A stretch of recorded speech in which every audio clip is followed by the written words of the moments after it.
오늘 하나님께서 우리에게 주시는 말씀은 요한일서 4장 1절에서부터 12절까지의 말씀입니다.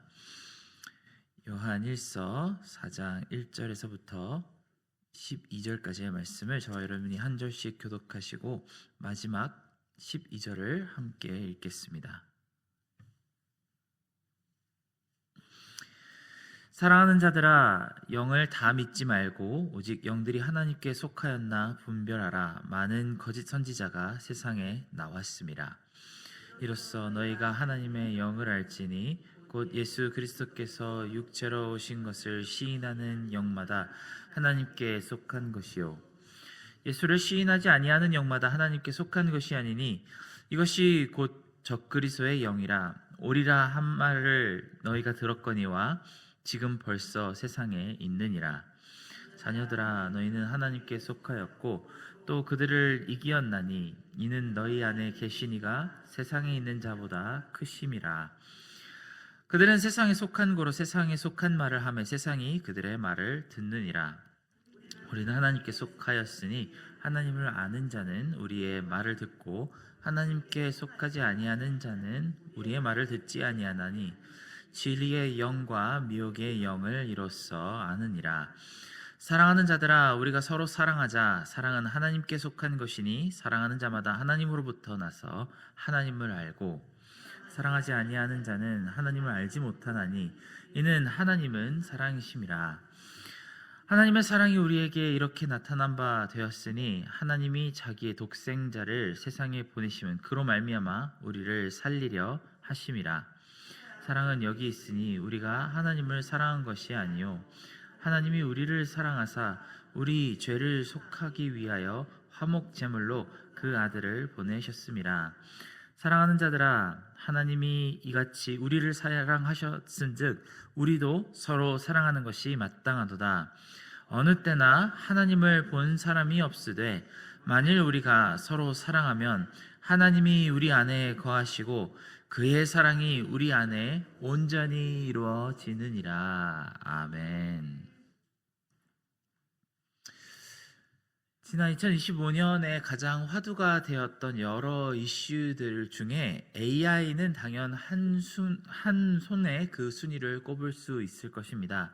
예전에는 인간만이 할 수 있다고 믿었던 많은 일들을 이제는 컴퓨터가 얼마든지 혹은 더 사람보다 잘 수행할 수 있게 되었기 때문입니다. 많은 사람들은 이제 AI가 일자리 진영을 전부 바꾸게 될 거라고 의심하고 있지 않습니다. 그리고 더 나아가 우리의 삶의 방식을 전부 바꾸는 것도 얼마 남지 않은 일이라고 이야기합니다. AI는 벌써 많은 분야에서 활용이 되고 있는데 그 중에 가장 우려가 되는 점은 바로 거짓과 선동에 AI가 많이 활용되고 있다는 점입니다. 아직은 그래도 AI로 만든 영상이나 아니면 음성이 조금은 어색하다는 것을 느낄 수 있는 정도인데 그럼에도 불구하고 벌써 많은 사기나 범죄, 보이스피싱 같은 데서 활발히 사용되고 있습니다. 정치적으로 또 종교적으로 사회적으로 선동하는 그 그럴듯한 가짜 자료를 많이 만들어서 사방으로 퍼지다 보니 여러 군데에서 사회적 문제가 나타나고 있다는 그런 추세를 우리가 볼 수 있습니다. 오늘 요한일서의 본문은 거짓 선지자의 가르침에 대해서 이야기합니다. 요한 사도는 이미 많은 거짓 선지자가 이 세상 가운데서 열정적으로 활동하고 있다고 말합니다. 그리고 우리는 마땅히 이것을 분별할 줄 알아야 한다고 주장합니다. 1세기 요한을 비롯한 많은 사도들은 교회 안에 거짓 선지자들이 나타나 성도들을 미혹하고 실족하는 자리에 끌고 가고 있다는 사실을 이미 알고 많은 말씀을 경고하는 말씀으로 남겼습니다. 하지만 사도들 또한 이 전 로마 세계에 흩어져 있는 모든 교회에 일일이 방문해서 누가 거짓 선지자인지 분별하는 역할을 할 여력이 없었습니다. 새로운 지역에 가서 복음도 전해야 하고 구제하고 가르치는 사역에 많은 시간을 쏟아야 하다 보니 이런 작업을 매번 할 수가 없었죠.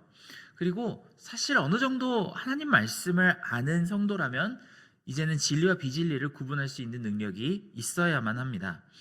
언제까지나 젖먹는 어린 아이처럼 그렇게 케어를 받고 살 수는 없는 법입니다. 그런데 1세기 거짓 선지자들과 지금 21세기의 거짓 선지자들을 비교해 보았을 때 그 차이는 어느 정도일까요? 이 거짓 선지자들의 힘과 파급력은 우리 세대에 비교할 수 없이 크다는 사실을 우리는 알고 있습니다. 그들은 이제 테크놀로지를 적극적으로 이용해서 없는 사실도 있는 것처럼 만들어버리고 도저히 반박하기 불가능한 그런 증거들을 제시합니다. 사실은 그 증거들조차도 거짓인데 보는 사람 입장에서는 그저 깜빡 속아 넘어갈 수밖에 없는 그런 힘을 가지고 있습니다. 이런 거짓의 힘은 순식간에 선한 사람을 악마로 만들어버릴 수도 있고 추악한 속마음을 천사처럼 포장해버릴 수도 있습니다. 거룩한 교회를 범죄의 소굴처럼 보이도록 만들어버릴 수도 있고 이단을 사회의 영웅처럼 떠받들어지게 할 수도 있습니다. 우리 시대에는 1세기 요한 사도의 세대보다도 훨씬 더 많은 거짓과 도저히 반박하기 힘든 프레임이 존재합니다. 그리고 진리를 억누르려고 하는 악한 의도가 팽배하는 그런 시대를 우리는 살고 있습니다. 아마 사도 요한이 21세기에 잠깐 들리셨다가 1세기로 되돌아가신다면 뭐라고 말을 하실까요? 야, 우리 세대는 정말 아무것도 아니다. 말세에는 정말 제정신을 유지하기 힘들 정도로 거짓이 가득 차 있다라고 평하실지도 모르겠습니다. 우리는 2026년을 어떻게 살아야 할까요? 이렇게 많은 거짓과 속임수 그리고 미혹의 영이 가득한 세대를 살며 어떻게 우리는 진리를 분별하고 살아남을 수 있을까요? 우리 또한 AI 마스터가 되어서 거짓을 판별할 수 있는 기술을 배워야 할까요? 아니면 아무도 만나지 말고 외딴 섬에서 인터넷도 없이 핸드폰도 없이 그렇게 홀로 살아야만 할까요? 우리는 이 두 가지가 이미 답이 아니라는 사실을 잘 알고 있습니다. 우리에게 주어진 사명은 거짓에 휩쓸리지 않는 정도가 아니라 진리로 거짓을 압도해야 하는 것이기 때문입니다. 오늘 말씀은 시대와 기술을 떠나서 진리가 거짓을 압도할 수 있는 두 가지 방법을 가르쳐주고 있습니다. 우리는 이를 잘 배우고 새로운 안목을 가지고 2026년의 한가운데로 나아가야만 합니다. 첫 번째는 예수를 시인하는 것입니다. 그것도 예수님에 대해서 그저 인정하고 존중하는 태도를 보이는 것이 다가 아닙니다. 성경에 말씀하는 것처럼 주는 그리스도이시요 살아계신 하나님의 아들이심을 완전히 고백하는 마음이 바로 첫 번째 방법입니다. 성경에 있는 말씀을 있는 그대로 바라보며 그 속에서 내가 원하는 주장을 이끌어내는 것이 아니라 오직 하나님 말씀의 모든 부분에서 예수 그리스도를 발견하는 것이 바로 진리의 시작이라고 오늘 요한은 우리에게 말씀하고 있습니다. 예수 그리스도의 이름에는 거짓을 부수어버리는 진리의 힘이 있습니다.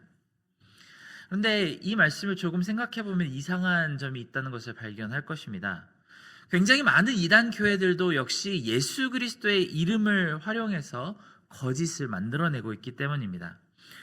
그들은 거짓된 가르침을 전하기 위해 예수님과 하나님의 이름을 남용하고 있습니다. 그들도 입으로는 예수는 주시라고 인정하고 선포합니다. 그들은 어떻게 예수님의 이름을 가지고 거짓을 전할 수 있을까요? 그리고 우리는 이런 부분에서 어떻게 거짓 선지자와 진짜 선지자를 구분할 수 있을까요? 이런 부분에서 우리는 말씀과 현실의 괴리를 느낄 수밖에 없습니다. 그런데 사실 이 글을 쓰고 있는 사도 요한도 그런 부분을 잘 알고 있습니다.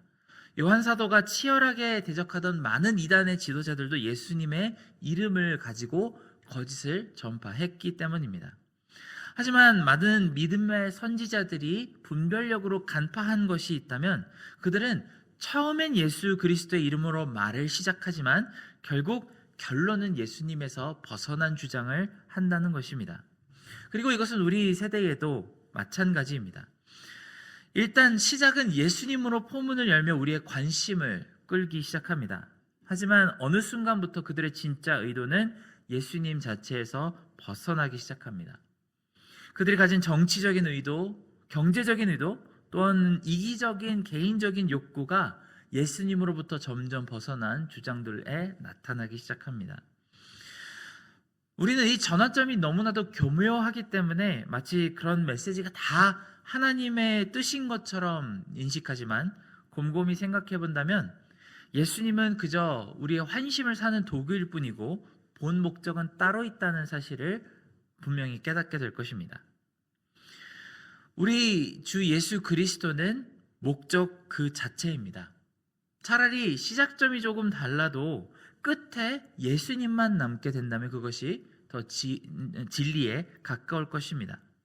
사도 바울을 보면 우리는 그것을 알 수가 있습니다.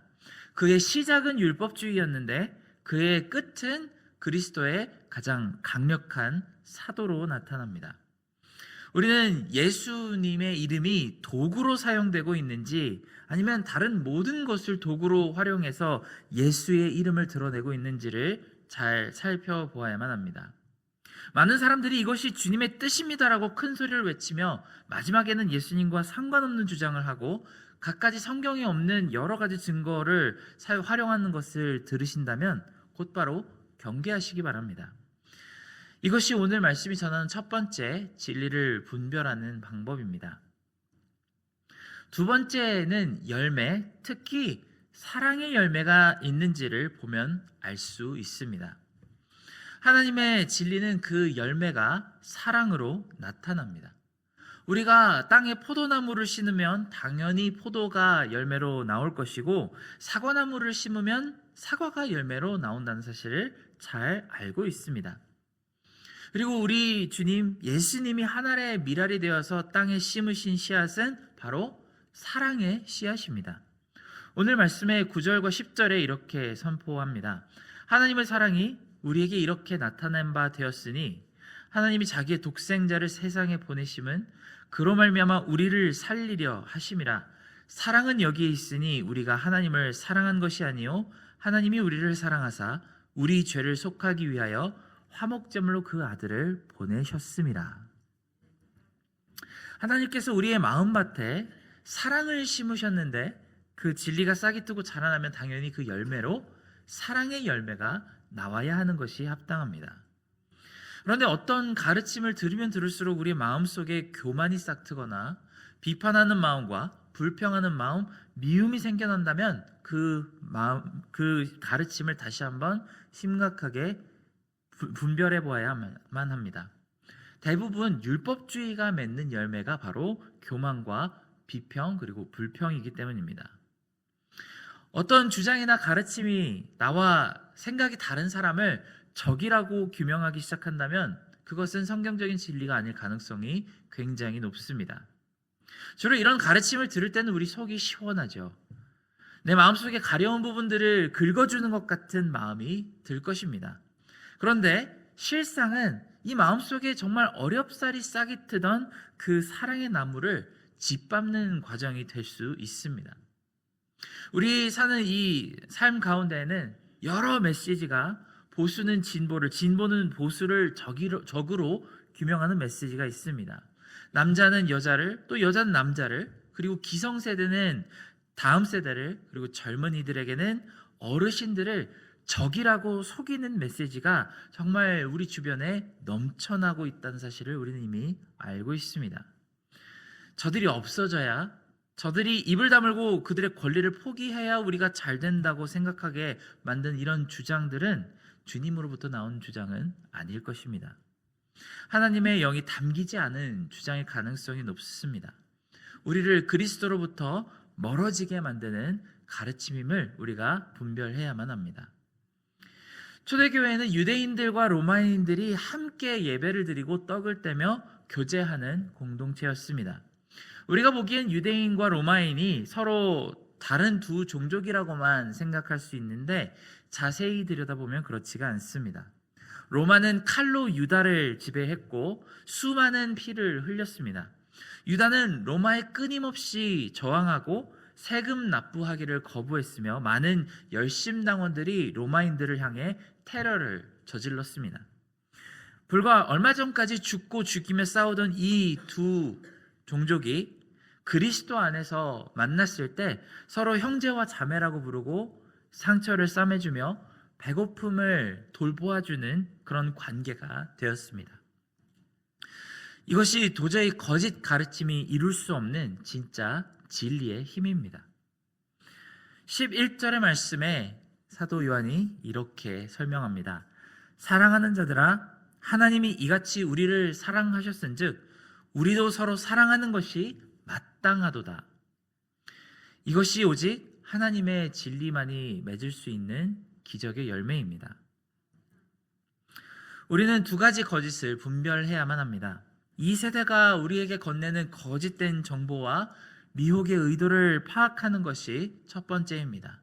그런데 그보다 더 중요한 분별이 있다면 우리 자신의 마음속을 감찰하는 분별이 필요합니다.